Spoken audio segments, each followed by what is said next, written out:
Welcome to week 1 of our devotional series entitled Open Door, inviting Jesus into our everyday. It's an extension of Revelation 3:20, where Jesus says he is standing at the door and knocking, and we need to let him in to our everyday life. So we decided to do a 4-week series on what it would look like to live an open door life, and maybe what are some of the distractions that keep us from inviting Jesus into our everyday.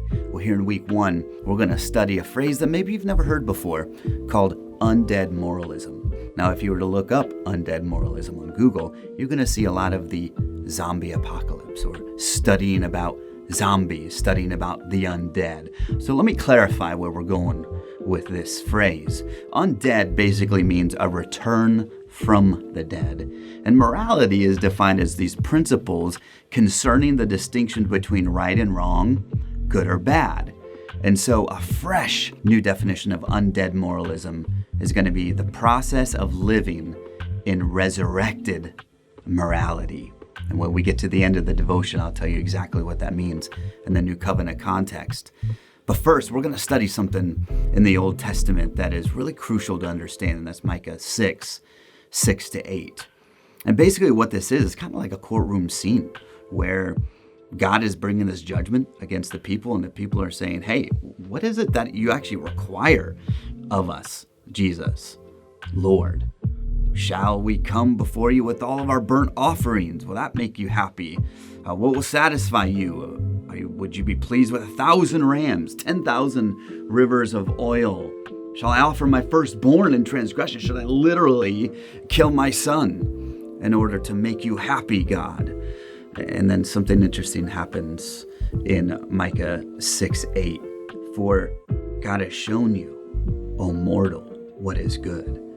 And what does the Lord require of you? Not those burnt offerings, not those outward works, not those outward gifts. Are those important? Sure. But those are just a manifestation of an inner workings. And so Jesus gives 3 things. I just want you to act justly. I want you to love mercy. And I want you to walk humbly with me. God wants us to live justly. God wants us to live with a strong sense of loyalty to his word. The Hebrew word here is hesed, this loyal love for mercy. It's how we act. It's how we treat other people. God wants us to walk intentionally with him, or humbly with him, or having an on-purpose relationship with him. And the Hebrew for that is halakha. So if we're going to live that type of life, the Lord is saying to us, quit focusing on just the outward appearance. You know who did that? The Pharisees. So I want to challenge us. Do we want a church like Jesus, or do we want a church like the Pharisees? That if we focus so much on the outward things, maybe you're thinking to yourself, man, morality in America has just fallen for whatever reason you might think that be, the legalization of abortion, which is horrible. But maybe you might even thinking, well, hey, now it's the same-sex marriage and this transgender thing that's being put out in society. Oh my gosh, our world is just so immoral. But can I remind you of something? God at one time, in this timeline of history, wiped out the whole human race with a flood, other than this one person and family who actually found worthy because of all the immorality that was happening. See, this immorality has been around since Eve and Adam decided to take that apple and choose our knowledge over God's knowledge. And since then, God has just been trying to return us. And I look at Jesus and I look at Jesus' ministry, and he came against the Pharisees to say it's all about the outward. It's all about what I do for God, not what God has done for me. And I love the example of when the Pharisees, when the teachers of the law brought this adulterous woman to Jesus. What did Jesus do? He didn't also condemn her. He said, no, listen, we've all sinned. We've all fallen short of the glory of God. So if you're so perfect, you guys cast the first stone. And then this beautiful imagery of Jesus just reaching down and picking up this woman who should have been stoned to death, who should have been ostracized from the church maybe. But he said, I don't condemn you. Because your experience with me, just go sin no more. See, the essence of what Jesus wants from us is found in Luke when he says, man, if you want to be my follower, you have to deny yourself. You have to pick up your cross daily and follow me, which means you need to die to yourself. If you don't die to yourself, if you don't die to your own personal bias, you can't be resurrected in a life with me.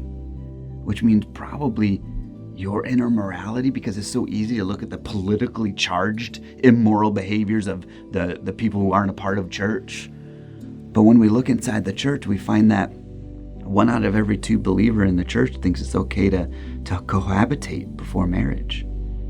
That's not talked about a lot. 8 out of 10 Christian men looks at pornography at least once a month. That's not really being talked about or politicized.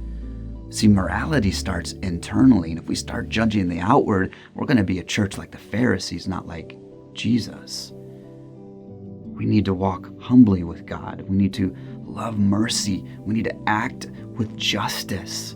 We need to help the poor. We need to help the marginalized. But we need our bias just to get away and realize that we need to invite Jesus into our heart. We need to invite others to do the same. So what does the Lord desire from you? Look inside yourself. Is there something that needs to be resurrected or spiritually, morally in your life? Something that needs awakened in your life? What are some ways that you can put Micah 6:8 to practice in showing love to other people who maybe they don't deserve it? But honestly, do we really deserve the mercy from God? All Jesus is saying, listen, I modeled this for you. Look to me. Don't look to the Pharisaical church. Look for me. And some things that we can do is that we can invite people who may not look like us or maybe even act like us to church, so that Jesus can then transform them from the inside out. Because when we invite Jesus in, he'll help clean up our lives. And so we need to help other people realize that too as the church. It starts with us. But let us not so be judgmental. Let us not have this legalistic view. And that happens when we love the outward appearance more than we do mercy, more than we do love. We just need to walk humbly with God. How are you doing with that? Check yourself. How are you doing? When was the last time you stepped out of your comfort zone and invited someone to church, whether they're a believer or not? It's really important.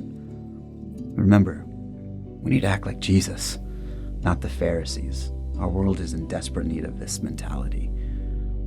So what are you doing? What gifts and abilities has God given you that might be stifled because of maybe some of your judgmental views or legalistic ways?